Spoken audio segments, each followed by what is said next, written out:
τέτοια βλέπω και αναθεωρώ αυτό που κάνω γενικά με τα βίντεο.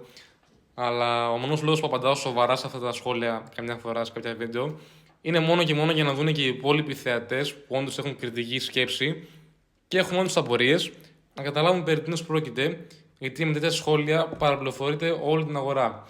Τι εννοώ. Κλείνω σχεδόν ένα χρόνο με την επιχείρηση αυτή και προφανώς πριν το κάνω όλο αυτό είχα συμβουλευτεί τον λογιστή μου για το πώς το στήσουμε. Οπότε ο λογιστής μου το είχε ψάξει.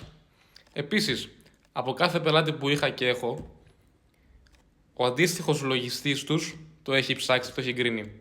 Επίσης, οι πελάτες αυτοί, όταν κάνουν το μισθωτήριο του από την φορολογική έδρα, με αυτό το μισθωτήριο έχουν κάνει έναρξη. Που σημαίνει το κάθε μισθωτήριο αυτό το έχει εγκρίνει η ΑΔΕ.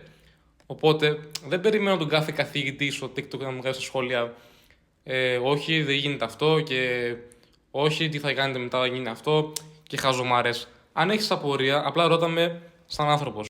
Το να μου γράψει ειρωνικά μια απορία και να το παίζει έξυπνος, κανονικά πρέπει να περιμένεις αντίστοιχη απάντηση συμπεριφορά από μένα, έτσι. Απλά ξαναλέω, ο μόνος λόγος που απαντάω σοβαρά στα σχόλια καμιά φορά είναι για να δουν και αυτοί που όντως ενδιαφέρονται και θέλουν να μάθουν, να δουν τι ισχύει.